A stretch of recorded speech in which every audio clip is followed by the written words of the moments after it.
I'm your host, Jonathan Torosian, and this is the New Liberals Podcast, liberal conversations for illiberal times.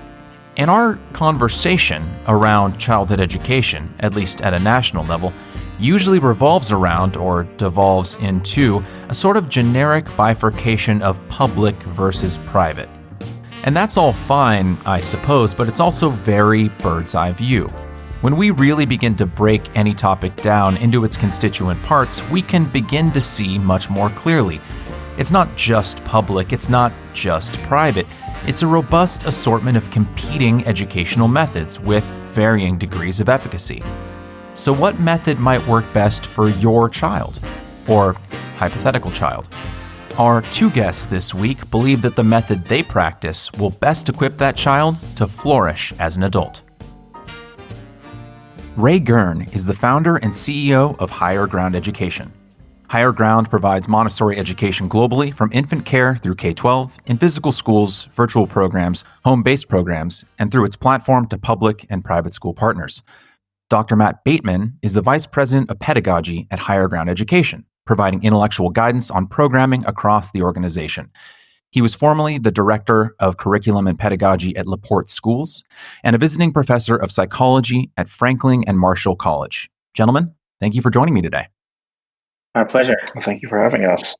Now, during my research for our conversation, I would mention in passing to friends the word Montessori, or Montessori school, or Montessori method, and almost to a person, no one was familiar with the name, let alone the teaching methodology. But Maria Montessori's teaching methods have been practiced for over 100 years, and luminaries such as Alexander Graham Bell, Thomas Edison, Jimmy Wales of Wikipedia, novelist Gabriel Garcia Marquez, and Google founders Larry Page and Sergey Brin have all been proponents of her methodology. So for our audience, who is Maria Montessori? What are her methods? And how can these methods be both foreign and ubiquitous depending on who you talk to? And either one of you can field that. Yeah, I mean, Maria Montessori was this luminary. She was the first, or one of the first female doctors to be trained in Italy in the early 20th century, late 19th century. So she did most of her pioneering work in education. She between 120 and 70 years ago. So she kind of worked in the 1900 1950 range. And she was, throughout her whole life, a real radical for education reform, a real genius in terms of her methodology and research and scientific thinking. And she created this method basically almost not by accident exactly, but she was working with children, what we would now call children with special needs. They didn't have such a nice phrase for that back then, basically insane, what were called children at institutes for the insane or orthophrenic institutes. And she had this immense success working with these children by seeing them in a different way and using different methods and seeing them as a need of help and a need of stimulation and a need of education. And when she really took the seeds of these ideas, treating children with respect, figuring out how to make ideas accessible to them, figuring out how to help them help themselves and help them become independent, she found that the methods extended, and she became internationally renowned for her ability to teach young children really amazing things. So I think the first thing that really made her famous, that kind of put her on the map internationally, is she taught 3-4-year-olds how to read and write, which at the time was unprecedented. It was just not tried. It was something that it was assumed that you don't even attempt it until 6 or 7, and then it was a struggle. And so that got a lot of attention, and then from there, her method spread internationally. And it's been a grassroots movement ever since. So I think that's part of the reason why it's not the kind of thing that you learn about typically. Even if you go to like a teacher's college, you might learn about it in passing. Or I've done a lot of academic work in psychology. People don't really talk about Maria Montessori. Her work has been very grassroots in general, and especially in the U.S. And so it's this movement. It's this kind of bottom-up movement. Inspired by her success with children that has a lot of passionate supporters. In terms of what the method is, it is really a method of determining what children can do independently and what children can figure out and know independently. And do independently means meeting their own needs, preparing their own snacks, figuring out how to resolve conflicts themselves, but also figuring out kind of doing math practice, learning how to read and write. It's this method built around what can children really do independently if we prepare the environment for them in the right way. And so the crux of the method is you set up a very special environment for the child, full of learning materials, full of child-sized furniture, which is, again, an innovation of Maria Montessori. Now there's child-sized furniture everywhere. But at the time when she was making these things, she had to go to carpenters and get them to make the stuff for her. And you set up the environment for them. You give them a lot of freedom in that environment. And then the role of the teacher is to kind of systematically connect the child to the environment to make sure that they understand how to use various things. And from this, a lot of autonomy and independence and creativity blooms because they're working in this rich environment designed for them, this rich learning environment. So it's really child-directed, very, very child-directed. At the same time, it's very, very structured. It's very thoughtful. It's scientifically engineered. It's not just let the kid go play and they figure out what they figure out. It's this child-directed education in this kind of special lab environment almost. Thank you, Matt. Upon researching Montessori methods, and I was loosely familiar with it over the last few years, but over this last week, I've really had to kind of dig into it. And I got to say, it sounds like the kind of education that would have really appealed to me as a kid. Ray, what would you say the core tenets of a Montessori education are? Because during my prep, it was kind of hard to nail down what the exact principles were or how many there were. So like one Montessori website would list 8 principles, another would list 5, yet another would list 10. And while there was a good deal of thematic overlap among these lists, each one seemed unique in its own way. So what are the key principles of Montessori as defined by higher ground education? Sure, great question. Just before getting to that, I would add a couple of points to what Matt was saying in terms of Montessori's influence. I would just mention that intellectual influence is sometimes indirect. And if you look at, for example, the circles in Vienna in the 1920s, you start seeing things like Piaget was head of the Swiss Montessori Society, and Anna Freud and Erickson, and, the Dalton School in New York was founded by someone that broke away from Montessori. You start seeing that her indirect influence is at least as great as her direct influence. And this is kind of part of why we focus a lot on intellectual history, and really would love to see kind of Maria Montessori studied in academia as a kind of historical figure and as a 20th century intellectual. And then I was also going to add, in terms of from the 60s onwards, I regard Montessori as one of the greatest small business movements in American history. It's largely kind of enterprising, entrepreneurial women outside of academia, outside of the for-profit school sector, outside of the independent nonprofit sector, bootstrapping it, creating, preschools and training centers, and responding to parents directly. I think that, just to flip the question on its head, it's relatively unknown, but it's surprising how well known it is, given kind of how much it's existed outside of traditional institutions, if that's helpful. But going to your question, the way I think of Montessori is that it's 3 things. It's a brand, which is in the public domain. Anyone can hang up a shingle and call it Montessori.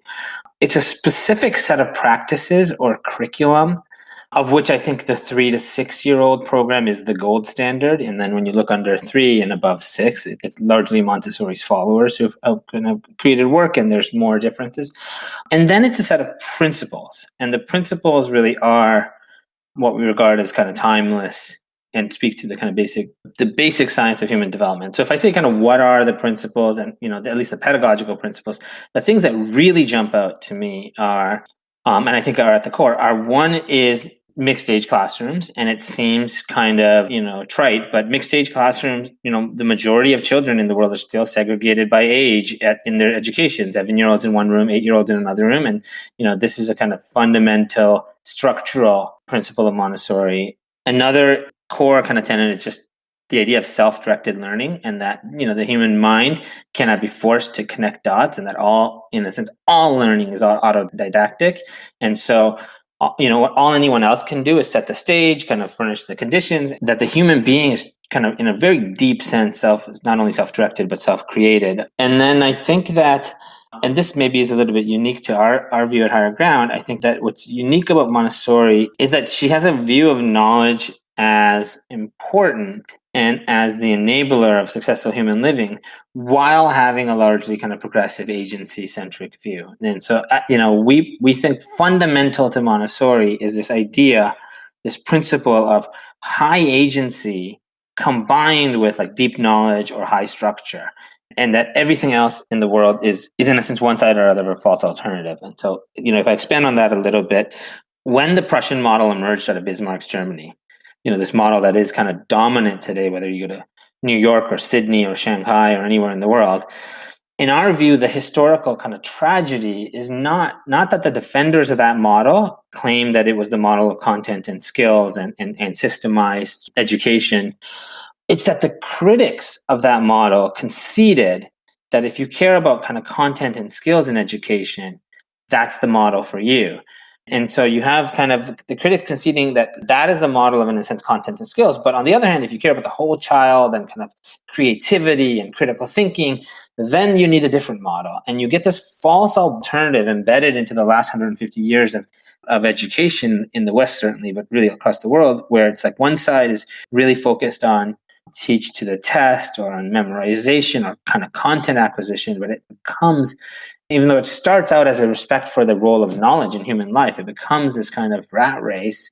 And the other side is really focused on the kind of underlying cognitive science and psychological development, but it becomes this kind of kumbaya, do whatever you want, really, in a struggle to kind of understand why it ends up defaulting into groupthink.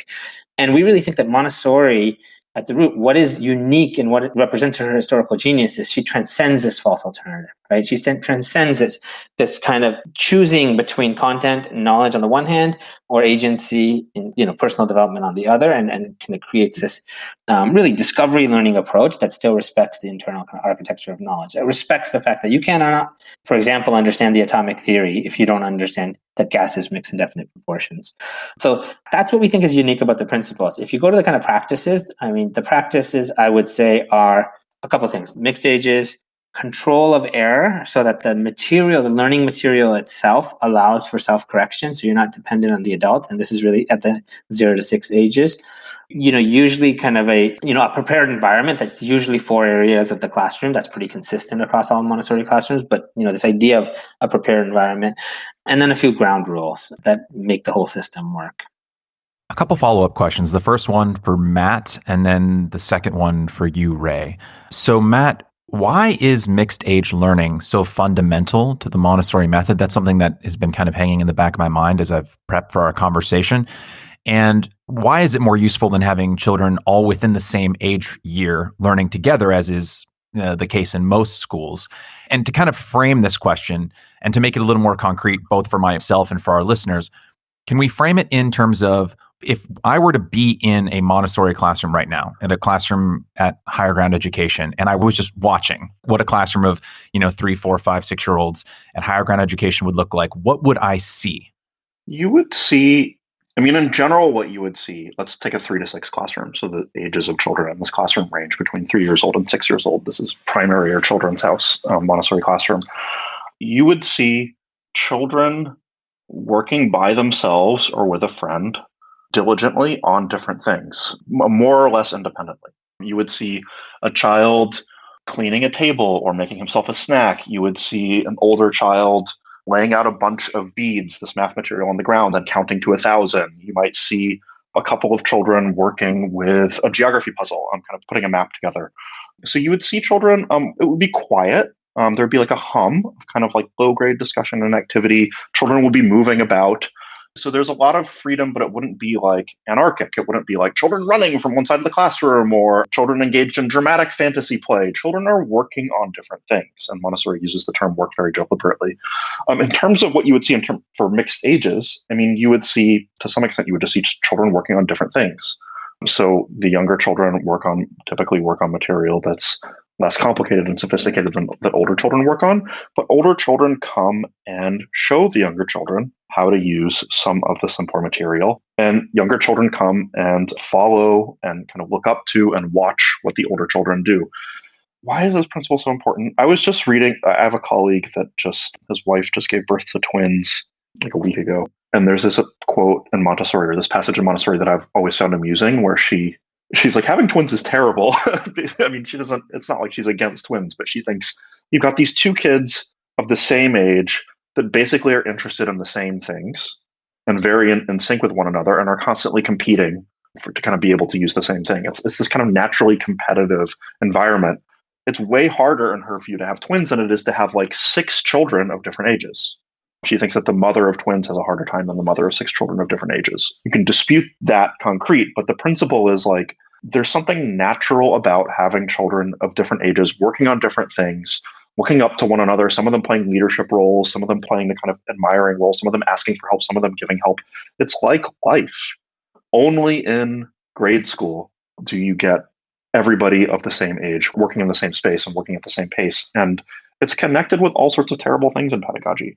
Having students all of the same age, part of the presumption, part of the reason is they can go through the material at roughly the same pace and they can learn the same thing in the same way. And children just have more variation than that. If you have mixed ages, if you have a 3-year-old and a 6-year-old in the same classroom, you are forced to have a pedagogical system that is hyper individualized to what that child can do, because obviously the 3-year-old and the 6-year-old cannot do the same thing at the same time. And so that's a kind of shotgun answer, but there's a lot of benefits to it. It really is quite core to Montessori.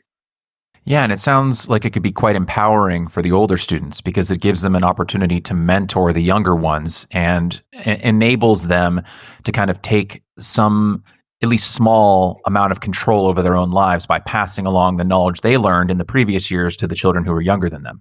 Yeah, and it's super motivating for the younger children. I mean, I cannot tell you how if you work with children, it's going to kind of seem obvious once it's stated, but trying to get a young child to use a cup independently without spilling, and you're giving the lesson and you're trying to show them how to do it versus they just see a slightly older child do it. The motivation for seeing a slightly older child do it, they automatically want to do it. The kind of motivation to grow, the realization that it's going to take work to get there because this is an older child. There's a lot of pedagogy built into just that difference. And it feels very natural. I mean, how often do you hear when children are quite young, whenever you ask them their age, they oftentimes say, I'm almost, and then they say the age that they're about to be. Yep.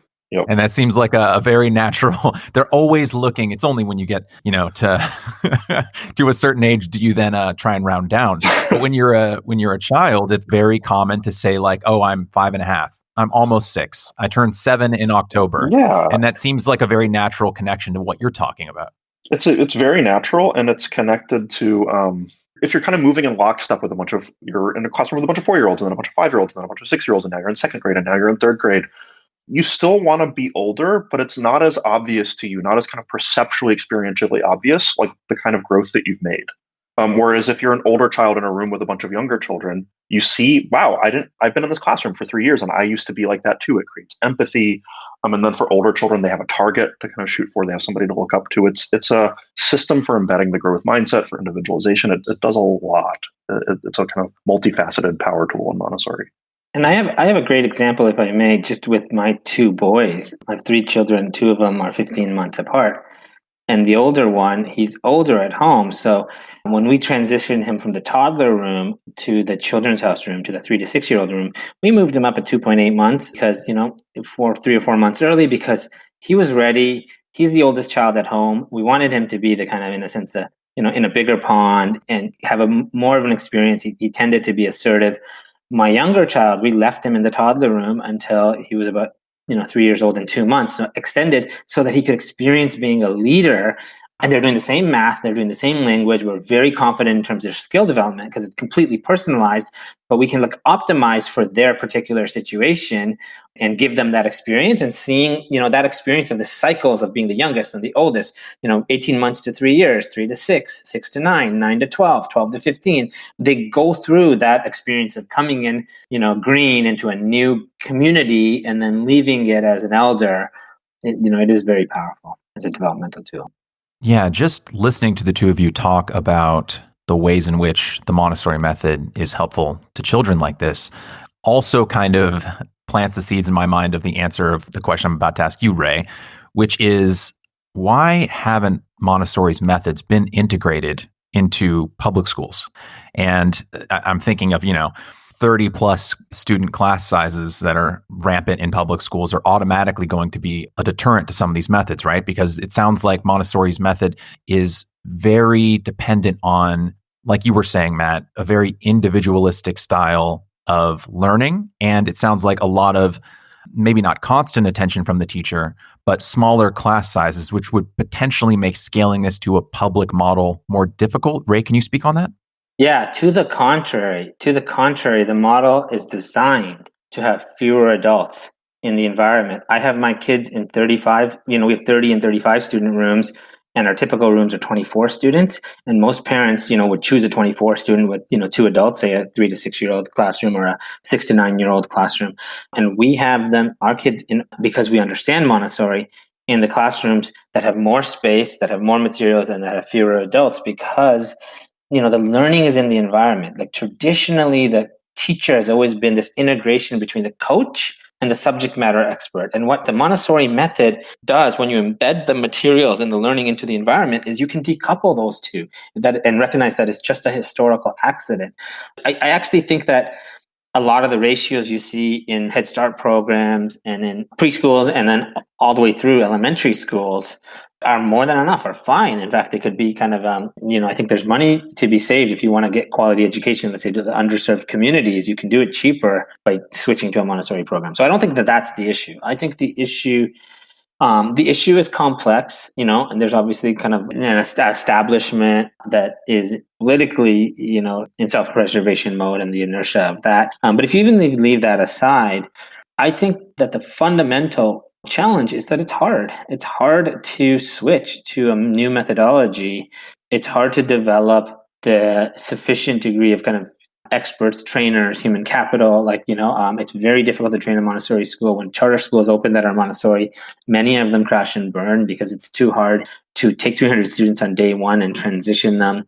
We can talk later if we are interested in kind of our work, but part of what we tried to do is figure out what are the key drivers of scale and develop radical solutions. On top of it being hard, I think there's very little capital available. So I think if you make an analogy between, say, healthcare and education, in healthcare, you have 15% of government money going towards basic research and development. In education, it's like less than 1%, even leaving aside, whether it would be well spent. You have in healthcare, tremendous amount of philanthropy going into find the cure for cancer, basic cures, not just, availability and access. Whereas in education, it's all about getting access to underserved communities, disadvantaged populations of the current model. Let's get better SAT scores. Private equity in healthcare also, I think there's an established model of going into research, and you don't see that, in education. And then venture capital in education is entirely focused on ed tech. So you literally have no pool of capital that is investing in mixed age classrooms, right? And so there's a capital challenge on top of the fact that the human capital, the talent, the ability of developing the expertise is really hard. And then I think that finally there's a lot of fact about the Montessori movement. It's pretty early in the history of the movement, even though it's 100 years old. When you're talking about a major world-changing historical figure, we're only now in the last 10 years shifting from a cult of personality to seeing Montessori as a historical figure. I think that there's been incredible passion and conviction and understanding in the Montessori movement, but it's been paired with sometimes a bunker mindset where you're trying to protect this precious thing from the world and not necessarily invite fellow travelers. We're really excited because we think that all that's changing. Could it have changed 20 years ago, 30 years ago? Maybe, but I think there are historical reasons why that was hard, and it's happening now. Let's actually discuss what you mentioned about why it can be hard to transition students to the Montessori method and why so many schools seem to crash and burn. Let's address that now, because I imagine that the average listener hears that, and if they're anything like me, their ears perk up, right? Because I think the natural next question is why is that happening? Why is it difficult to take students who might come from just an ordinary public school background and then you transition them to something that sounds great and it sounds like it's a natural fit for a lot of kids? Why do so many kids, when they make that transition, tend to, I don't know if it's the kids failing out, if it's the school failing to live up to their own mission, and how is higher ground education tackling this very issue? And I would put that question to both of you. Matt, I know that you're in charge of a lot of the content that goes through higher ground education, so you can address that from a content perspective, but I give that to either one of you who wants to start it off. Sure, I'll start and then I'll turn it over to Matt. And what I would say is that fundamentally, it's about understanding the learning science. It's about, if you're taking students who have been given carrots and sticks their whole life, they're in 3rd grade, 4th grade, 5th grade, and are in a really deep sense in this state of learned helplessness or passivity in school, I don't think it's that hard to awaken, that spark in them. But I think it takes a couple of years, and I think you have to kind of think through what does that look like in year 1 and year 2 and year 3. Whereas a lot of the attempts to implement Montessori have been walking in and doing it everything. It's a Montessori program from day 1. And I think then if you ask, well, why is that happening? I think there's a failure to understand what is unique about Montessori and what is unique about human development, that this dichotomy that I mentioned earlier, that people are in the grips of it. So you go from a traditional approach where a teacher talks at you and you're expected to memorize and process it, and that's not really working, to a kind of project-based learning, go tinker, go do whatever you want, express your opinion, opine really. And so the actual issue of grappling with how do you develop an inner discipline and a respect for fact and a respect for the process of knowledge, while respecting agency, while respecting I mentioned earlier, you can't understand genetics if you don't understand evolution and heredity. But what if a student is interested in genetics and not interested in heredity? How do you actually grapple with that? If you're not really taking that head on, you're not doing the work of learning science that's necessary to then implement these operating models. Matt, I'll turn it over to you to talk about some of the things that we're doing. I think just to expand a little bit on what you said first, if you think about other major cultural shifts you might be familiar with, I don't know, here's one, the shift from old media to new media, where you go from having a relatively small number of broadcast networks and channels to everybody's a publisher and everybody's consuming things and everybody can find little niche groups. That is a sea change in how information is produced and consumed. It's a sea change probably as big as the printing press. And it creates new challenges. It creates new institutional challenges for the people that are kind of working on these problems professionally, whether you're at a social network company or news company or an education company, even if you're thinking about these things, you're okay, there's new challenges that people are now confronted with. How do I help them navigate these challenges? And then for the individuals, especially during these transition times, it places a burden on you to figure things out and to exercise judgment. I mean, there's millions of examples of this. I think that people are experiencing a small scale version of this with COVID and schools, where parents are all of a sudden confronted with decisions about pedagogy and what their children are doing all day at home. And they have to think things through in a kind of first principled way because this is an unprecedented situation. And it's hard to kind of think through and apply these things, and it requires differences. And you can't just translate what was happening at school to Zoom. And even if you do, it might not look that good. This is the kind of realm that we're in when we're talking about, I think that the difference between Montessori education and traditional education is enormous. It's enormous. It's like going from new media to old media to new media, or going from a blue chip company where you're a salaryman your whole life to a startup culture or something like that. It requires adjustment. It requires a certain transition. Now, we do a lot to smooth out this transition. I mean, we get students coming into our programs that haven't been in our so you get an elementary student who hasn't been to our early childhood program. What do? They're not used to Montessori. You get an adolescent student who hasn't been to our elementary program. What do? They're not interested in Montessori. There's a whole way that you can tackle this where and like Ray said, I don't think it's that hard, but it's not that hard in terms of the motivation, but it does take awareness that there is going to be a transition, a kind of culture transition for the student, and that they need to kind of have their hand held through it and need individualized support as they start to take more responsibility for their learning. I would add a point, kind of a foundational point to our conversation. So we've talked about how, we believe that there is this historical error of bifurcating, or this false alternative between progressive and classical education, and that's kind of a core barrier structurally to education reform, that false understanding. While the second equally deep structural problem is the bifurcation, or the kind of split between K-12 and early education. And we attribute a lot of significance in terms of the state of education in the world to the fact that public schools and private schools typically start at kindergarten. Maybe they start, at pre-K, or, 4-year-olds or 3-year-olds. They certainly don't start with 3-month-olds. And that you have two entirely different ecosystems, different regulatory bodies, different trainings, different university departments. For when you're talking about early education and childcare on the one hand, when you're talking about K-12.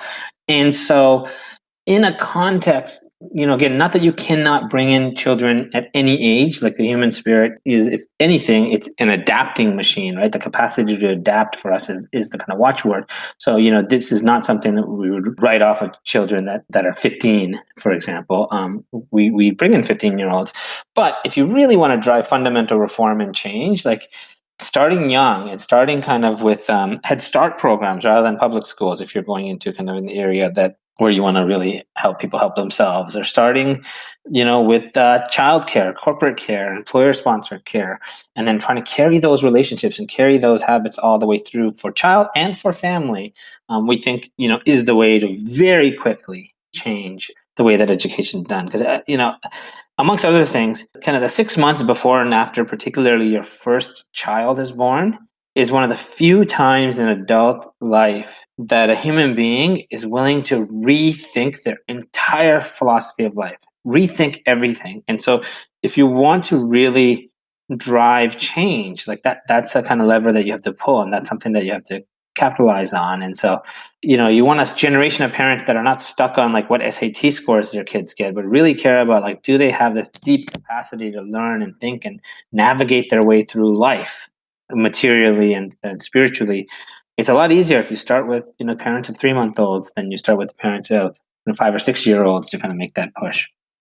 Yeah, that brings up a lot of interesting questions. I guess the first one I would put to you, Ray, is how can we, and I guess by we, I mean the two of you, but we as a society, teach and train children to think outside of things like tests and teach them to learn holistically in a world that seems test obsessed? How do you fight upstream against an entire society and public school system and resume, test result oriented work environment that all seems to be going the other way? If the entire country, and in many ways, many parts of the world, teaching to the test and expecting kids when they get out of school or become adults to have those metrics, how do you maintain the goals of a Montessori education while also understanding the real world that these kids are eventually going to grow into? Yeah. I'll make a couple of points and then I'll turn it over to Matt. I think he has deep thoughts here. A couple of points. So first of all, the world is changing. Like employers like Ernst & Young, let alone Facebook and Google, are saying, if you have more than 3 years work experience, we don't need to see your undergraduate transcripts. In post-secondary education, Chicago and Harvard and other universities that are really de-emphasizing or not even requiring SAT scores. So it's really K-12 that's stuck. And I do think long-term, there is a need for an alternative assessment framework. And when I look at the batteries of tests that psychologists have been using for 30 years to measure kind of adaptability and executive functioning, like sorting tasks, why isn't anyone trying to put those into report cards and give a sorting task every quarter to every child? Like, we'll learn from it. We won't get it right in the first time. And so we definitely believe that that's important. And, I think that in partnership with certain academics and others, we're part of the pioneering few that I think are really pushing that type of approach. And I think Matt can say more about that. But I would add to that it's not that hard practically to jump through the hoops. Again, if you start young enough, like, I opened a school 10 years ago in Tiger Mom Central where everyone just cared about test scores. And we had a science program that we really didn't want to corrupt, and we wanted to preserve the integrity of the program. And so what did we do? We from 6th through 8th grade, we created after school science test prep, and we called it test prep because we wanted to signal to every student that this is not science, this is just test prep. And you do it twice a week for 30 minutes. We built it into a program. They got into the honor science high schools that they wanted to, these kids. And it's not that hard. They memorized the jargon and jumped through the hoops because they had been through our system. And so we just took that on as part of what we're preparing them to do, but we didn't let it corrupt the integrity of kind of what we wanted them to hold as, evidence-based thinking and kind of a scientific worldview. And we call this general approach, one of our core values is practical idealism, that idealism, in order to matter and in order to really manifest in the world, has to be practical and not cynical. And one of the examples I've talked about is Abraham Lincoln in the movie Lincoln. I don't know if he actually said this, but he has this line in the movie where he says, a compass will tell you, where true north is, but a compass is not going to tell you how to get around that swamp. And we often talk a lot about how you might have to go south or east or west to get around that swamp, right? And so I think a lot of people that are idealistic in education don't take seriously the need to kind of work to, in a sense, succeed on the conventional system while you're trying to uproot it. It's a certain type of creativity, and it's if you kind of have the humility not to think that every parent is going to kind of completely abandon everything they know, and that you as the educator have some responsibility to check those boxes while ultimately minimizing and trying to transcend it. We were able to 3 years be at a school where we felt like we were making zero compromises in terms of our program, and we were full. We had a wait list. We were the most expensive, and we were attracting the type of parents you would think that wouldn't go for Montessori. Yeah, lots of points to make here. So, I mean, in general, I don't think that tests are a terrible thing. It's what you mentioned, Jonathan. It's the testing culture that's the problem. It's not just that there are these tests, it's that there are tests that the prep for the tests and orientation of everything around the tests and the amount of time that it takes to prep for the tests and the tests kind of, they ossify and they take on this box checking character of this is how you succeed at life, rather than being tests of something else that you care about, right? Like tests are just means. And our students take little math quizzes and they take the SAT. And I think that the SAT is actually a decent test of a student's verbal ability and of their math problem solving skills. The problem isn't the SAT. The problem is the pressure around the SAT and the culture of SAT test prep. And that is not that hard to break away from while still helping students succeed at the SAT.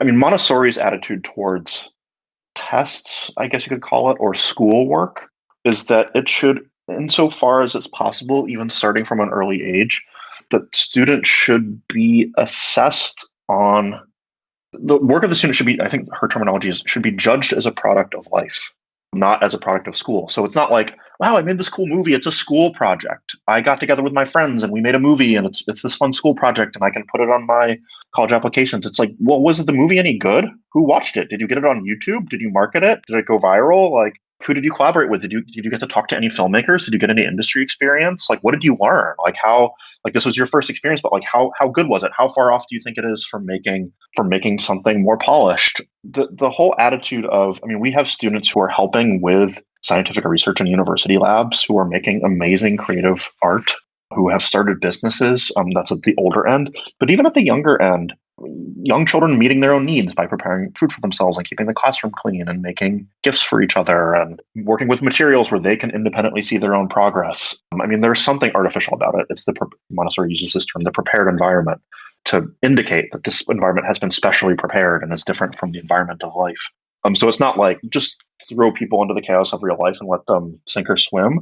It is a lot of structured support, but it's structured support for life. And the main problem with testing is that, especially the testing culture, is that it's detached from reality. It doesn't work. That's the fundamental problem. And so it's integrating it with more causally valid, characterologically and psychologically valid measures, with measures that people actually use in life to assess the quality of one another's work and progress and learning. It's a whole project in and of itself.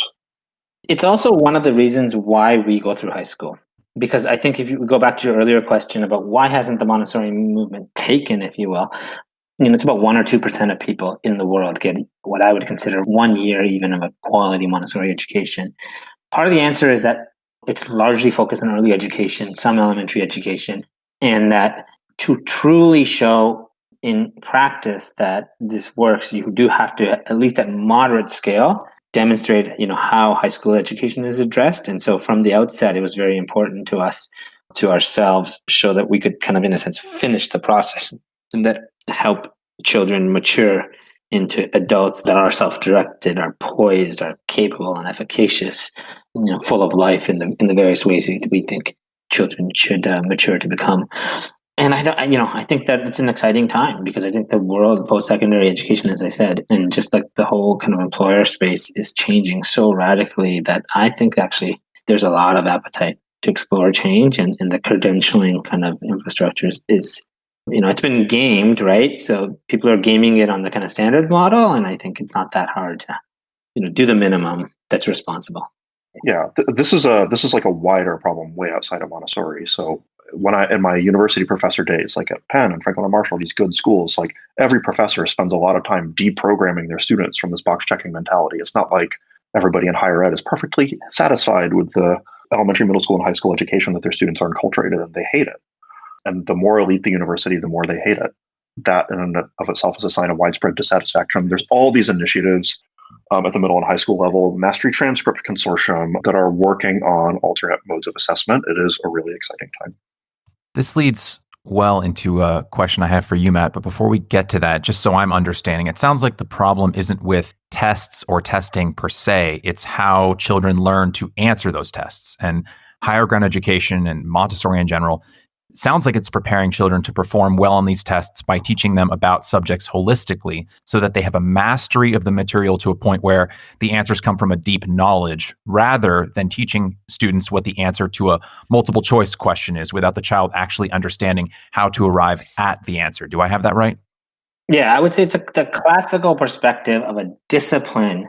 And we use the term internally of a lens, that what we're giving, when you really understand science, it's not even mastery of that particular material. It's that through that content, the reason that knowledge actually is important is it gives you a lens on the world, and a lens that you will then continue to evolve. And so it's a very kind of traditional classical view of liberal arts education, kind of transfigured into a Montessori context where, do you have that basic grounding such that, you're sensitized to the things that are salient out there, and you're able to, use that lens, which is a combination of experiential learning and, scholarship, to govern and guide your life. Yeah, like learning how to play one song when you're first learning the guitar versus learning the deep knowledge of chords and scales. Exactly. To you, Matt, in an essay that you wrote entitled Culture of Work, Culture of Knowledge, you said, quote, "One of the most profound gifts we can impart upon a student is to help nurture her capacity for and love of work. Work is what we spend most of our lives doing, and it should be approached in a way that properly creates and grounds a good life. The work of nurturing work is a constant priority for educators throughout all stages of development," end quote. And this, I think, is a laudable goal and one that I fully support. But oftentimes, the work that adults are assigned, or perhaps more appropriately consigned to, is often less fulfilling, less engaging, and less rewarding than the work that they engage with in their primary, high school, or even collegiate education. I used to run in a social circle that included a lot of lawyers, and I was often the odd man out at the cocktail parties, the lone creative in a room full of esquires, right? And most of them shared two qualities. They were well paid, and they were bitter. And they were bitter because they loved law school, as difficult as it was, and they hated lawyering. In law school, they were challenged to consider historical and impactful court decisions and legal doctrines, expand their thinking about crucial and critical issues of freedom and justice. And then they graduated, they got a job at a big firm, and found themselves spending 14 hours a day checking commas and titles and legal documents at the cost of $300 an hour to the client. Many were disillusioned, and over the course of my years of knowing them, several quit the law entirely. I saw brilliant minds wither on the vine from being understimulated. So, how does higher ground nurture a capacity for and love of work in the classroom that can translate into a real world where the work is often far less rewarding and less challenging than the kind that Montessori provides? Great question. I mean, the premise is not that every job is worth doing for every person, or that whatever kind of situation you find yourself in with regards to work, that you should make it meaningful and double down on it, and kind of that's where you find yourself in life. I think it's with certain professions, law is one of them, medicine is another. They're part of the issue is, it's really interesting how you described it as they love law school but didn't like the work of law. I mean, part of the issue is that these are professions that run the risk of drawing people in who are used to box checking. Like they're the kind of classic professions where they're successful professions. Your parents might push you into them. They're high status. They're high paying. There's a deliberate path for them. There's a very clear path. You go to college, you major in biology, or you major in constitutional law or history. You take the LSAT, you take the MCAT, you go to graduate school, and then so there's this whole kind of systematized industry that you kind of find yourself in the machinations of. I think that part of what you learn in a Montessori education, certainly in our schools, is how to continuously assess and make judgments about the kind of work path that you're on. How to take a more life design perspective. I would hope that our students finding themselves in that situation as a lawyer where they were really miserable in their job would be like, why exactly did I get into law? It wasn't to dot the I's and cross the T's and fleece clients. None of this is bringing me money. It had something to do with argumentation and history. And is there anything else in law that I could do that would be more about that? Or is there anything adjacent to law that I could do? And how can I start moving myself in the direction of work that I find valuable? The whole approach of this is your life and you have to thoughtfully think about it as a whole and make decisions within it. And that, I think you quoted me on this, that you spend a significant portion of your life in work, that work is your connection to reality. It's your way of shaping the world. It's your way of getting confidence that this is something that you have to take seriously. I guess I could like flip it and do an analogy. It's like a lot of people are in broken relationships and are really unhappy in their relationships, and they don't know how to get out of their relationships, and they're headed for divorce, or they're headed for a pattern, a kind of negative pattern that where they're going to be continuously unfulfilled. What is it? These deep things like not being satisfied in love and work? What kinds of things do you need as a person to be able to escape those attractor basins, to identify them, to put yourself on a better path? You need a profound capacity for self-reflection, for thought, for thinking, for making difficult choices, for enduring, for persisting, for making judgments as to when you should persist and when you should not. You need the kinds of things that you get with mastery of disciplines that Ray was talking about, that you get with a more agency-based education where you're making choices from the beginning and you're just used to it and you're used to taking responsibility for your life. I think it's much easier to extricate yourselves from those situations if you are in a kind of high structure, high autonomy educational approach that we've been talking about than if you've been on a traditional path where you have been railroaded and you don't know how to get yourself out of structures that other people have created for you. I want to tee something up for you, Ray, because I think that this is related because it takes us to the topic of human flourishing and adult flourishing, which you've spoken on. I want to give you the chance to respond, but I want to reference real quick in a video entitled The Goals of Montessori Education. And this is just going to be a quote fest, but you said, Ray, quote, "The goal of a Montessori classroom is to enable a child to optimize his or her ability to gain the most out of cognitive activity and physical activity outside the classroom. You're in the classroom in order to gain the knowledge, the skills, the inspiration, the perspective that you need to flourish as an adult outside of the classroom." And I think that a lot of what Matt was just saying, if I understand it correctly, really comes down to flourishing, right? If you're in a toxic relationship, if you're in a toxic job, if you're withering on the vine in some aspect of your life, then you are not flourishing as an adult. Later in that video, you said that a Montessori classroom is really trying to optimize for adult flourishing. So, and I also want to give you a chance to say whatever you were about to say, but I just wanted to ask, what does a flourishing adult look like, to kind of continue on what Matt was saying, to higher ground education? And perhaps to get more personal to you, how are other teaching methods, either public or private, failing children as they navigate their own paths to hopefully become flourishing, contributing adults to American society? Yeah, great question. And it is connected. I was going to just make the simple point, which is totally related to what you just asked, that when we talk about work, we're talking about a very profound capacity, and it's not really something that you can assess merely by knowing kind of what profession someone's in. I often make the point that people that clean, like say when they break up in a relationship or get fired or something, and they kind of find themselves in cleaning their house, versus someone that goes and crashes on the couch and like just is lethargic.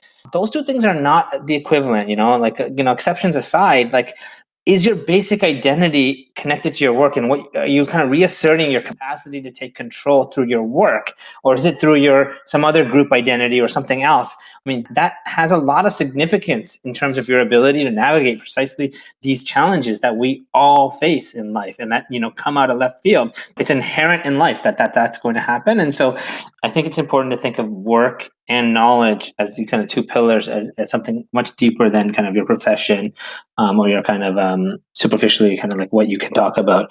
I would also just add that part of what may be going on, and I'm married to a lawyer who went to a top 10 law school and who's kind of been down that path. Part of it is like, how much are you inquiring about, like, what is the connection? I had a friend whose job was basically the arbitrage between the price of a stock on the New York Stock Exchange and the price of the same stock on NASDAQ, and correcting it.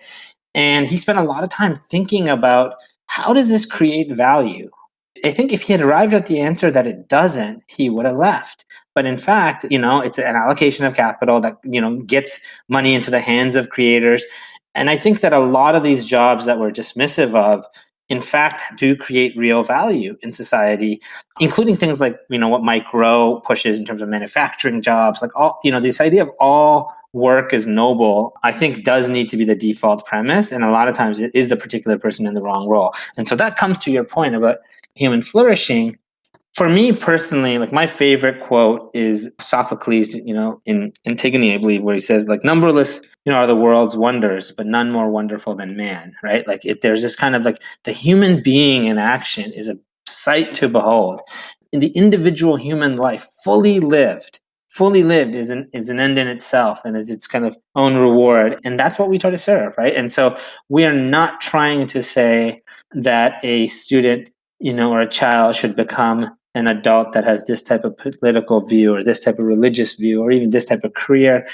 We want to help children become adults that are fully engaged and completely engaged in the act of living life, and where the kind of delta between what they could have done and could have made of themselves and what they in fact have made of their lives is minimized.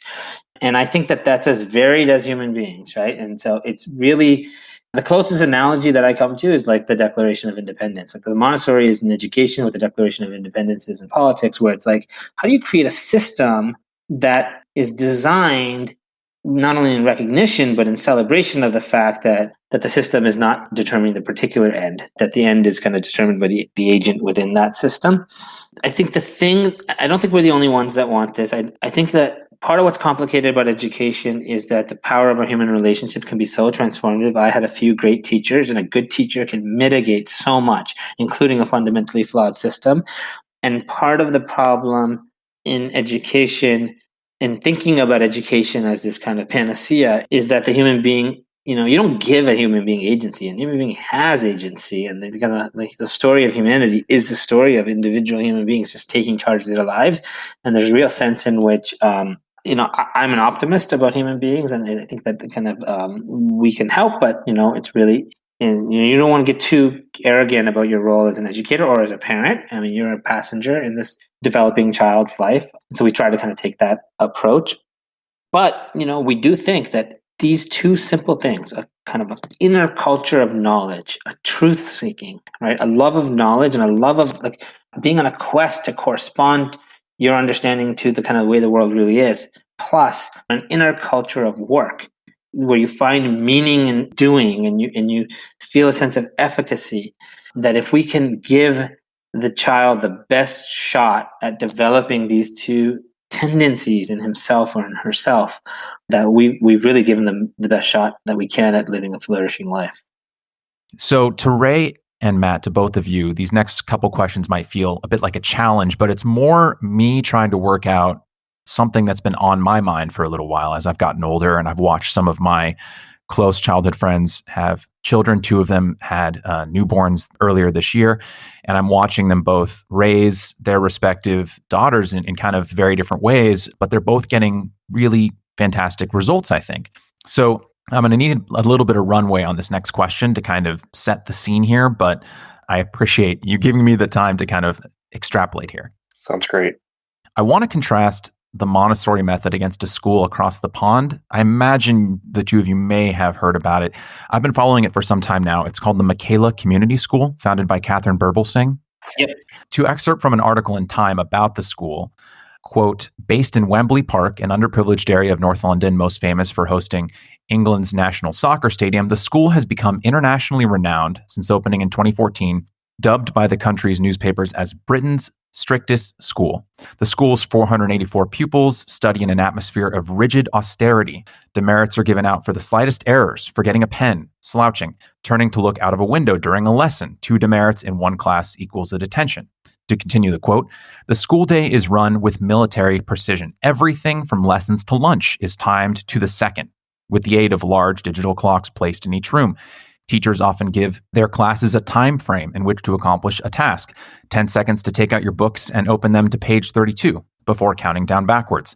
The transition between classes is also timed and completely silent. A black line runs down the center of the corridor carpets, and children are expected to silently proceed either side to their next classes. Eagle-eyed teachers stand ready to reprimand those who walk too slowly. Every detail is designed to maximize the amount of learning time. In the student bathrooms, there are no mirrors, lest they distract the students. End quote. Now, I don't want to pit Montessori against Michaela. I'm an admirer of both methods, but this is merely a small window into how this free school, which for Americans we would call a charter school here in the States, is run. It serves mostly low-income students and has been considered controversial since its founding in 2014. But it seems to get results. In 2019, 5 years after opening, the school received its first ever GCSE scores, or General Certificate of Secondary Education results. The GCSE, for the Americans listening to this podcast, is a mandatory exit exam that most pupils take at the end of their mandatory education, around the age of 18. And the students at Michaela performed 4 times better than the national average. kind of proving a lot of Catherine Birbelsing's detractors wrong.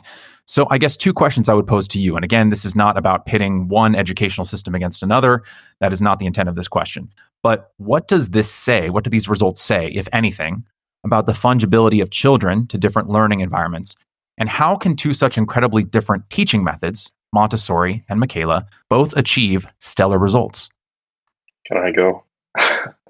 Yeah, I have a lot to say, but go ahead, Matt. I have a ton to say. I mean, this is. I think that this has to be taken seriously.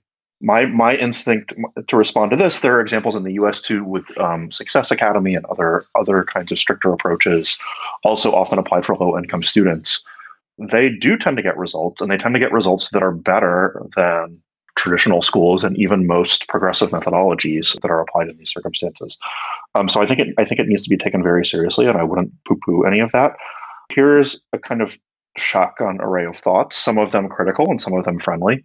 So on the friendly side, I would be curious as to what the variance in student and parent experience is like from the perspective of their choice or their engagement. So there's a big difference between you decide you want to join the Army and you go to boot camp, and it's something that you want to do and you like the routine and you like the structure and you're looking forward to that bringing a certain kind of rhythm to your life, versus you're drafted into the Army and you go to boot camp and you're subjected to the same things.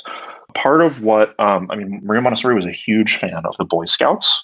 Some scout troops are less regimented and some are more regimented, but one of the things that she loved about the Boy Scouts is that it's voluntary.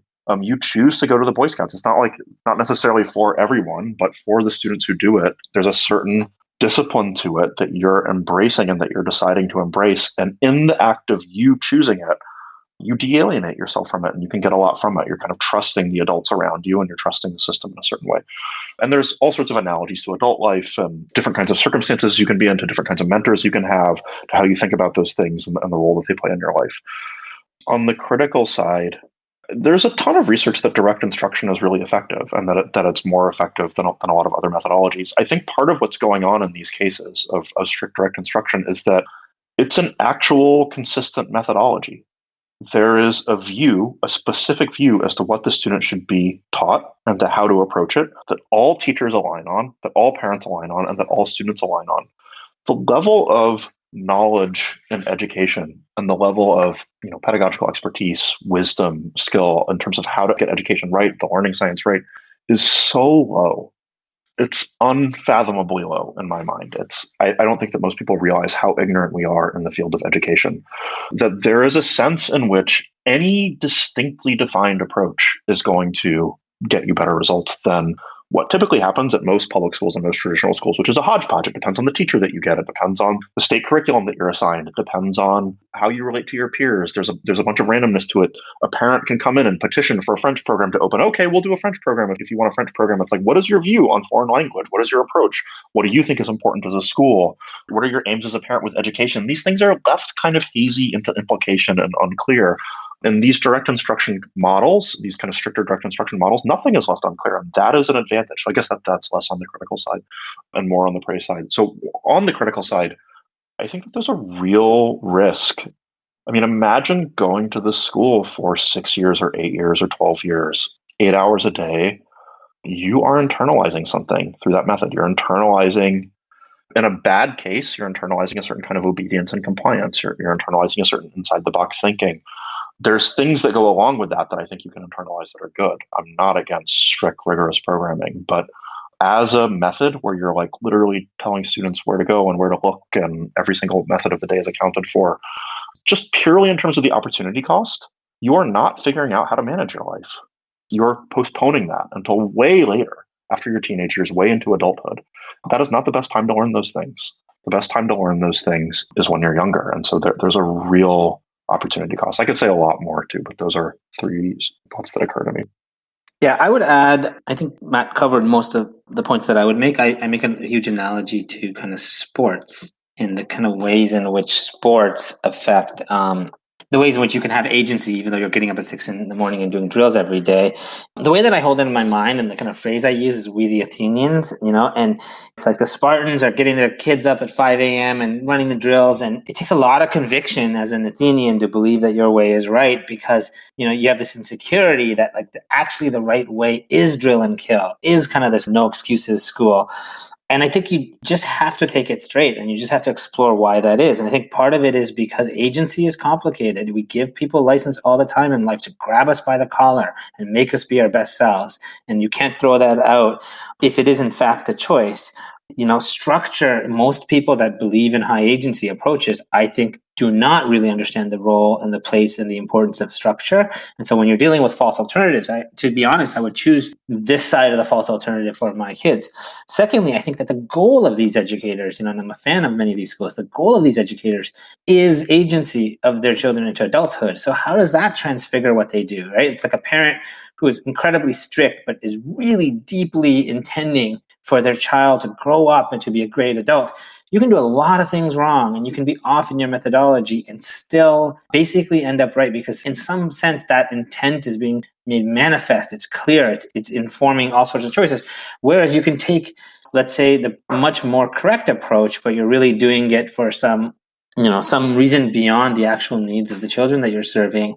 I think that comes across in various subtle ways. And that, when you're dealing with a field that's so psychological, like, the unpacking of how those things work. I mean, read something like Captain's Courageous, right? And a this wealthy, spoiled kid gets thrown onto a boat with a bunch of workers who whack him in the head when he doesn't listen and stuff. And like, why does he find meaning in that? And why does that work to transform him? Because they care about him. And because, like, in a sense, that those mechanisms are really in the background and not central. They don't represent what they would in many other cases. But in the end, I do not believe that, it's like poor children in particular, or children, need like these types of no excuses schools. I think what they need is something that these schools are getting right, and something that the kind of project-based progressive schools are getting right, neither of which really work on their own. But when synthesized in the right way, create essentially the education of the Enlightenment, which is both, respectful of the fact that there is universal scientific knowledge that is not opinion, but also respectful of the fact that each kind of individual is an island and is in a real sense in charge of their own life, and you can't force a mind. Yeah, and I want to re-articulate that this was not meant as any kind of, one is better than the other.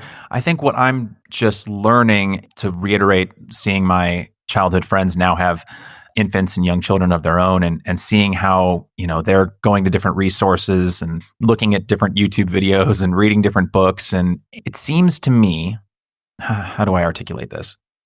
I mean, I look at these kids at Michaela, right? And I also look at videos of children at different Montessori schools, including the ones run by Higher Grant Education. And, if you ask them vague enough questions, you could probably in some ways get at least similar answers, in that children in both environments seem to be very happy with the work that they're doing. They seem to love school in ways that children at more disorderly and chaotic public school environments don't, because they don't get the opportunity to learn in a safe and friendly environment. So the question wasn't really so much, and I don't think either of you answered it in this way, but I want to be clear, I think, for myself, that it wasn't to say that one learning method is better than the other, but rather, if I'm thinking from the perspective of a parent who maybe has a 4 or 5 or 6-year-old or younger, and they're trying to look at the landscape of education, and maybe they realize, okay, I don't want to necessarily send my kid to LAUSD or the San Francisco public school system or wherever they may be in the United States or worldwide. They're looking for an alternative for their child. And they can see that different styles of teaching seem to all get good results, and they reach those results in different ways. And so I think, to a parent who sees these different results, they think, wow, all these kids, no matter what methodology they seem to be following, seem to be happy. They seem to be doing well. And so I guess, if you were speaking to a parent, and obviously you're biased because you're running a Montessori style education, how do they make that choice when it seems to be so often that, and correct me if I'm wrong here, it seems to be the binding material that leads to a flourishing child is parental engagement.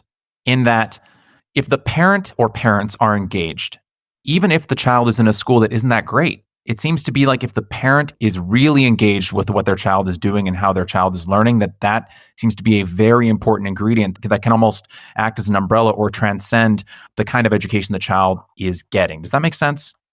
Yeah, it makes sense, but I don't think it's true. I think that benign neglect is often like a great way of parenting. And when you look at going back to our earlier conversation about like what is our assessment framework? If we're talking about, some kind of test score, then yes, maybe it correlates with level of engagement because you need, the more you're nagging and the more you're prompting, the more likely you are to just like do the, monotonous exercises in order to get that score.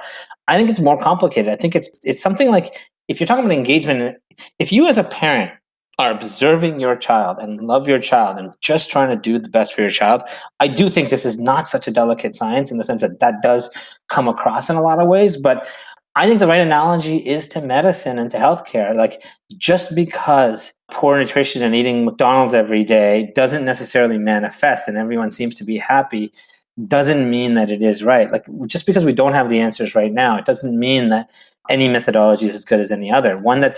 I think that those two simple markers that I mentioned, like, is it a culture of work? Is it developing a capacity to do great, deep work, sustained, concentrated activity, and children finding meaning in work? And then is it a culture of knowledge, of truth seeking? I think that a lot of schools, not even the school, even at the level of a classroom, like that's a pretty good filter. And like you can forget Montessori, you can forget classical education, or you can forget the different labels and just ask yourself that question. And I think that gets you much of the way there. But ultimately, I do think that in the fullness of time, like these methodologies matter, right? And that when you look over the course of a complete life, 60, 70, 80, 100 years of adult life, and you think about like what is required to be able to navigate changes, I don't think that, as we're seeing in the world today, I don't think that any method is going to be as good as any other. It's just that it's not often attributed back to the education system. If you have a 9-month-old or a 10-month-old and you are responsive every second that they start crying and you are not allowing them to exert any effort because you just don't want to see them at all kind of rattled, that is not going to lead to a connection between self-directed activity, between effort and joy. That's going to lead to a connection between passivity and joy rather than passivity and boredom. And if, on the other hand, you're withholding love and affection, that is not going to lead to a connection, a goodwill towards human beings and a belief that human beings are value. If you're forcing your kids to share rather than to take turns, like sharing at a certain age before 3 years old, does plant a seed that other human beings are a threat, right? Because you can't understand why your toys are being taken away, whereas taking turns is modeling like, a kind of collaborative experience. I believe on the one hand that these things actually really do matter and that we organizationally have an obligation to kind of articulate them and help increase understanding of them. While on the other hand, I also think that parenting and by extension education is one of these things where you really honestly do mean well because it's so psychological. You can get away with a lot if you just love these kids and just want the best for them. I'm fully reconciled how those two sit with each other. But I don't think it's as simple as like, the outcomes are there. Like I actually don't think they are. I think the last point I'll say is something that I say often. The children of Weimar Germany, who were, the most progressive kind of area in the world at that time, became the Hitler Youth. They flipped on a dime because there was something about their approach, even though they were getting all these conclusions that you would think that would kind of arm them. There was something about the approach that didn't give them a certain inner strength. And so, you have to look over the course of a lifetime. Think about the best people that you know, the people who are the most resilient, the happiest, that do the most meaningful work, that kind of mind their relationships or value, that the people that you admire that seem wise, or people like in history that are like that. They're very eclectic in terms of how they were raised, in terms of what kind of education they had. Like Frederick Douglass, one of my favorite people in history, was a slave he's one of the great autodidacts of history. He got a kind of anti-education and had to educate himself and became one of the great humanists of all time and had a great life, I think. It's easy to both understate and overstate the importance of education and education methodology. I mean, the way I hold it vaguely, roughly, informally is we want to be systematically bringing out the Frederick Douglass in every child. We want to be systematically bringing out the greatness in every child. We don't want to leave it to chance. We don't want to leave it to the exceptional few. We don't want to. We want to kind of make it easy for children to become their best selves. And there's all sorts of ways that we make it harder for them to become their best selves. There's no question that methodology matters. To put a question to you, Matt, touching on something that Ray mentioned about how we seem to be ignorant in the field of education, a lot of people anyway. Why is that? Why, as a society, on a societal level, are we as ignorant as we are in the field of education? Since we've been educating children formally for hundreds of years and informally even longer, why do so many schools, do so many people seem to be struggling with how best to educate children when we seem to have so much history of doing it? I mean, the kind of pat answer is like being bad at something is the default until you've achieved knowledge in that area. Like it probably seemed to the alchemists of the 16th century like they could do a lot with the materials that they had and the recipes that they circulated across the world and through time. But they didn't have chemistry and they didn't have a conception of modern scientific chemistry. And that was a real achievement. And you could say, why weren't they better at it? Why didn't they have chemistry? We've been cooking for 10,000 years, applying heat to things and making them change. And you're doing it in more systematic ways to make materials and codifying our observations. There's a lot that we were doing that was the kind of nascent version of chemistry, but we still didn't have chemistry. This is, part of what the 20th century does, and I think Maria Montessori is at the forefront of this, is it brings an Enlightenment scientific sensitivity and rigor to the question of education that has only been there imperfectly and in bits and pieces. And that takes a while to disseminate and to internalize and to turn into a practice and to apply to different times and different places and different children. It's a massive achievement, and I think it's difficult work. The 20th century is really where psychology emerges as a discipline, and there's a lot of ways in which education is applied psychology, so it kind of has to follow that. Like, is that at play as well? Montessori was definitely part of this wave of early psychologists, of Freud and the early developmentalists like Piaget that you already mentioned, Ray, and then figures that are really only studied in the history of psychology and the history of psychological biology. I think that probably is part of it. It's hard to, there's a few great books on, not as many as there should be, but if you want to kind of learn more about the history of education, specifically Montessori education, there's this book called From Locke to Montessori that I think was published in 1915, so very early in Montessori's career and tenure. And it traces some of the antecedents of Montessori's ideas in other Enlightenment figures. And you can see, this isn't the author's conclusion, but I think you can see how the seeds of these really important ideas, how freedom is important in education, how motivation is important, how you have to build that into your educational system, they were there. People were thinking about them, but nobody was like getting into a classroom with children and young children and really systematizing it and working it out. Montessori had this kind of friendly critique of Rousseau, who wrote a lot about education, of Emile, particularly his novel about education. She's like, yeah, like he was taking education seriously, but it's a fantasy. It's a novel. Like, where's the work? Where's the people who are like kind of getting in there and doing it with children, which speaks to this psychological scientific perspective. So I think that's part of it. But I also think, my view is that Montessori is a genius, and it's hard to know when the genius is going to emerge. And like, what if we didn't have Newton until 100 years after Newton or Darwin? Or I think that Montessori in a certain way came very late with respect to the Enlightenment thinking about education. And that's part of why it feels so stunted, is that some of the people, Montessori and others, who really helped us codify our thinking on this were 20th century figures. To you, Ray, and I imagine this is something that you were probably considering when you were founding Higher Ground Education, and perhaps something you're still investigating now, but if we were to steelman it, what would you say is the greatest weakness of a classical Montessori education, or perhaps when you were thinking about founding Higher Ground, and how are you addressing or adapting for this weakness in your network of schools? Yeah, I started out as a classical great books educator, Mortimer Adler, and I loved St. John's University, and so I kind of came to Montessori reluctantly, because I was actually very skeptical of progressive education. I think the weakness is that in the elementary program and beyond, that the kind of genius we see in the 3 to 6 program, which, by the way, a lot of classical educators really respect, because the rigor and the structure, including some of the schools that you mentioned, I think that it's not fully flowered. And in a sense, to the extent that there's a false alternative that Montessori transcends at the early ages, I think at the older ages, it ends up defaulting back to one side of that false alternative. It ends up becoming much more progressive, by which I mean, like, much more in favor of like agency as an alternative to knowledge, right? To skill development as a kind of something that is a way of acquiring knowledge and developing skills.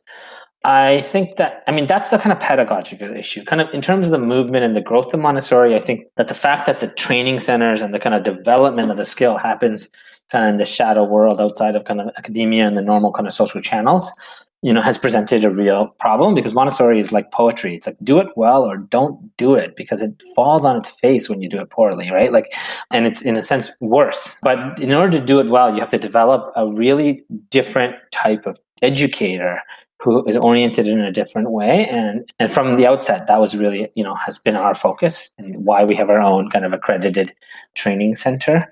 I think that a lot of, just going back to the conversation, that some of the, like the Michaela school, or take Marva Collins, a lot of these people are heroes of mine, because I think that in a sense, within a certain domain, this is a piece of the puzzle that they're pushing. But a kind of challenge in education, especially in a world where you're told to be laser focused and do one thing well, especially as an entrepreneur, is that it is a complicated, complex, holistic system. And so for us, like, it's getting curriculum and pedagogy right, getting culture right, getting training right, getting real estate right, getting whole school management right, because you're talking about taking people's kids and potentially their money if you're a private school, and you're talking about a lot of adult and children's bodies in one tightly confined space. And so figuring out how to manage that, like, you really have to, getting assessment right. You have to kind of look at all of these and how they relate to each other and do it full stack, And so I think another kind of vulnerability is no one in education, including in Montessori education, has really approached the problem, I think, in that type of systematic way.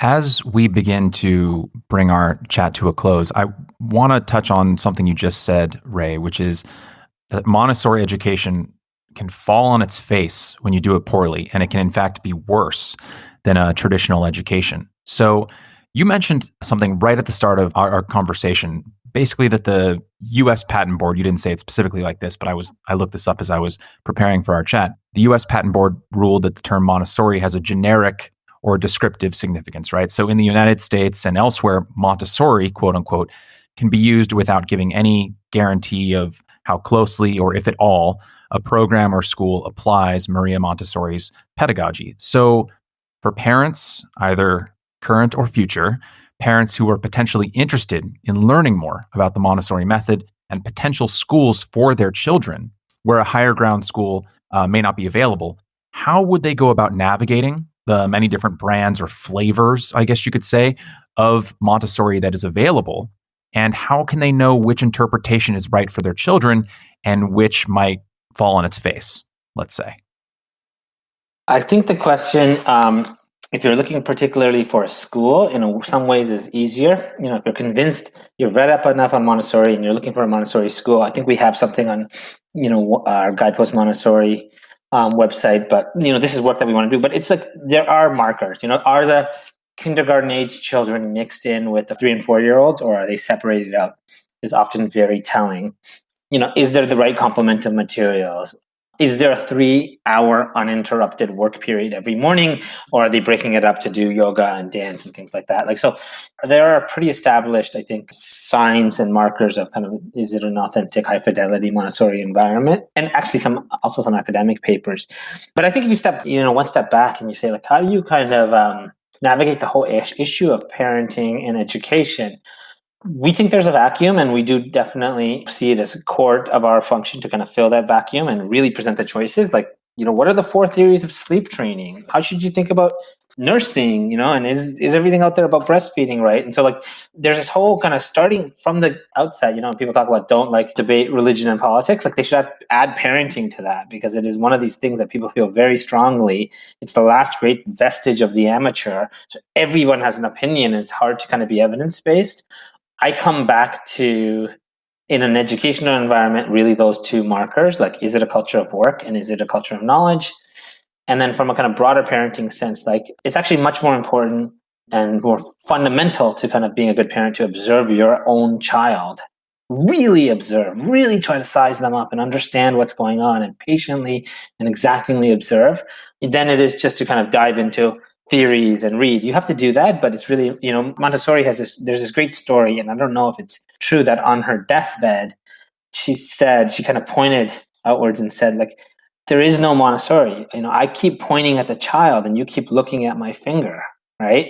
If there's only the human child in development, right? And I think that is the right orientation, that what we're trying to get at is, what is the nature of the particular child, and what do they need? We can recommend books and things like that. I do think there's better resources and worse resources, but having that orientation to be an observer as a parent, I think that's the watchword for us, right? Like, observe. To kind of leapfrog off what you just said, are there, not to put both of you on the spot, but for a parent interested in kind of pursuing this and learning more, are there a couple of books or resources off the top of your head? And I'll put the link to the Higher Ground Education website in the show notes, along with some other resources to materials that I've referenced in our talk today. But in addition to that, were there books that, and they don't necessarily even have to be directly about Montessori, but books that have inspired you, whether they're Montessori related or not, that could be useful for parents who are looking to start thinking about how they will have their young children who might not yet be school age, how they might have their children educated when they are old enough to begin their education? I've got a couple off the top of my head. So one is, if you're going to read something by Maria Montessori and you haven't started, the two natural places to start are her 1946 London lectures, which is the last training course that she delivered. Montessori can be a little bit difficult to read. This is really readable. It was transcribed. It's kind of more natural speech. It's broken up into good chunks. It presents her mature views because it was in 1946, towards the end of her life. And then her main work, The Montessori Method, or The Discovery of the Child, when it was reprinted. But The Montessori Method is a great book to read. It's very anecdotal. She kind of walks you through how she thinks about the observational evidence, why they led her to the conclusions they led her to, and about children, and how that applies to pedagogy. It's very approachable. For books by others, Simone Davies has a good book, probably more than one book, but the book that I'm thinking of is The Montessori Toddler, about how to think about Montessori for younger children. I think she says a fair bit in that book that's relevant to infants as well. And then if you are on the more academic side, I often get asked by parents, like, what's the research on Montessori? How do you know that it's true? How does it integrate with science? There's this great book by Angeline Lillard called Montessori, The Science Behind the Genius. This is this preeminent psychologist, developmental psychologist, who really goes through the evidence, both directly and indirectly, for and against Montessori, and lays it out in a pretty presentable form. So that's Montessori, The Science Behind the Genius. I would also recommend Haim Gnott and kind of the whole network of thinkers. I think the most common book, probably well known, is like How to Talk So Kids Will Listen. Something like that. How to talk so kids will listen. How to listen so kids will talk. But Haim Gnott is the thinker that set up this whole movement of really being an observer and being a listener. And I think it's, accessible to parents.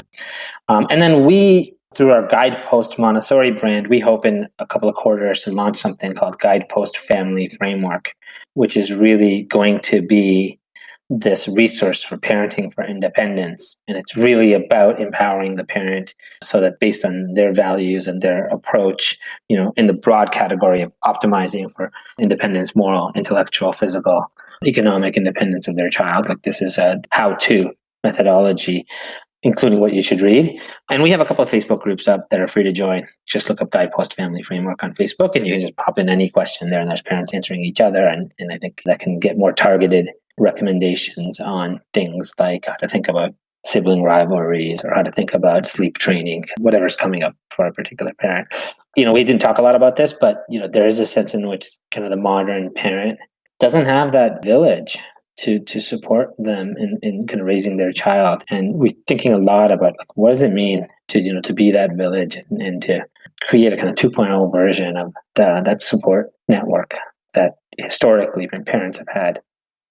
Yeah, there seems to be quite a lot of atomization in society, something that I've spoken about with past guests on this show, and something I think that our society really needs to grapple with. And perhaps in a future episode, I can talk with both of you again about how we can solve that, both on an educational front and kind of also just in terms of the neighborhoods and the communities that we form, and how often forming those communities can feel so hard. I mean, I commented to one of my past guests, John Wood Jr., who is part of the Braver Angels Foundation, about how most people my age don't know a single neighbor. They don't know anyone in their apartment complex by name. They don't know the people down the street who are living in houses, 50 feet away. And how do we tackle that issue? Because I feel like that is a fundamental part of raising children and raising a community. And it seems to be something that it's at the forefront of my mind and seems to be a problem that we as a society need to tackle. And it's heartening to hear that you're doing that work at Higher Ground Education.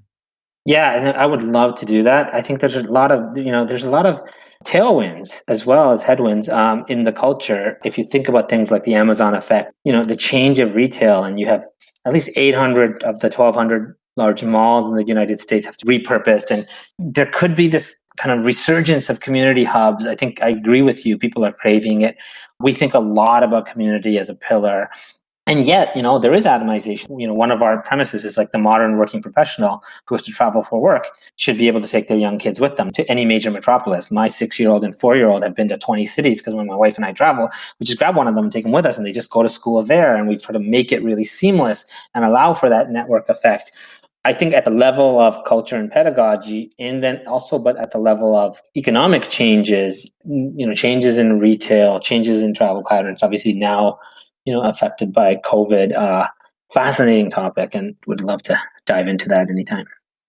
Yeah, there was a lot of research and potential questions I had to leave on the floor, lest this be a 6-hour show, because there's just a lot of richness there between the materials you passed along and the reading that I did. It was difficult to focus on exactly what we would talk about today, because there really is so many different angles that you can attack this problem and so many different ways to have this conversation. So I appreciate the time both of you have granted me today to at least look at part of the puzzle.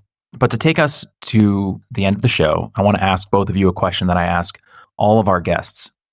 Oftentimes for me, when I'm really drilling down on something, whether it's prepping for a conversation like this one, or I'm really busy with work, or I get tunnel vision on a certain political topic that I'm reading a lot about, I can lose sight of other things, other people, other groups in my life, either ones that I personally know or just in the abstract, right? Other political parties, other groups of people, other organizations. So my question is, we're limited in all sorts of ways as individuals, right? In our time, in our energy, and often in our capacity for empathy. Even the most well-intentioned, caring person, it sounds to me like you are both intensely caring people, can't be thinking of every other person, every other group of people all the time. It's just impossible. There are only so many hours in the day. So to each of you, gentlemen, is there someone, a group of people, or an organization in your life or in the world at large right now that you would like to take a moment and offer empathy to? I knew you were going to ask this question because I listened to some of your podcasts, so I thought about it. I don't know if this counts as a group of people or not, but I think that there's multiple ways in which I think that the answer is children. Kind of having, and everybody loves kids. Like I have an 8-month-old daughter. I live in New York, and I've been walking around New York, pushing her around in the stroller, and everybody smiles at her, and it's one of these really delightful experiences to have. But I mean, really seeing where they're coming from, what they can and can't understand. I mean, maybe this is a topic for a future conversation as well, but a lot of illiberalism, a lot of incapacity to think about certain topics or to empathize with others stems from things that children absorb from the adults around them in childhood, even from really good intentions. And really respecting a child's context, what they do and don't understand, what they're ready to understand and what they're ready to not understand, where they're at in their development of their identity. There's no limit to the dividends that get paid by empathizing with children. For me, what really comes to mind, I think, is the educational establishment. I'm a critic of that establishment. I've gone to conferences and, we talked about mixed age classrooms, and especially with respect to educational advocacy, I've really said that anyone that's in advocacy that is not pushing for mixed ages, is playing a game and not really serious, because the data here is so, incontrovertible. As someone that's a critic and kind of in is often poking holes in the kind of the way things have been done, I have to remind myself, and I do remind myself that teachers unions, like they're full of good people that love kids, that are just trying to do their best. And kind of my my place that I return to reorient myself is the conviction that it is ideas that move the world, and that people in grips are in grips of ideas and intellectual frameworks, and that if you don't really kind of take that view, you end up becoming, cynical. You end up, if you believe that hypocrisy, is a force in human history, right? Or like the things that drive us one direction or another are not really at the level of ideas, but at the level of personalities. You do, I think, end up seeing the person that's opposing you as, in a sense, the enemy, or as the person that you have to topple. Whereas if you go to kind of like, what ideas explain this? Like, what intellectual errors explain this view? You just end up having a charitable and much more empathetic view of people who you disagree with, just because, like, we're all trying to figure it out. And I think that, not that everyone is good intention, but most people are. And I have to do some work, and I try to do so regularly to remind myself of that, because I have just such skepticism of the current conventional educational system, public and private, and the ways in which it's, I think, not meeting the needs of children, that I think deserve a lot better. Matt, Ray, it's a cliche to say children are our future, but often cliches become cliches because they contain truth. And so I appreciate not only the time that both of you have spent with me today in this conversation, but I appreciate the work that you're doing in helping shape the future leaders and allowing them the opportunities to grow and learn and become full human beings. So thank you for your time, and thank you for the work that you're doing. Thanks for having us, Jonathan. It was great. Really fun conversation. Yes, thank you. Thanks again for listening to the New Liberals Podcast. Tune in next week for a conversation with writer and speaker Alexandra Hudson. Until then, may we be liberal with our goodwill, liberal in our capacity for friendly disagreement, and liberal in our willingness to change our minds when we feel justly convinced.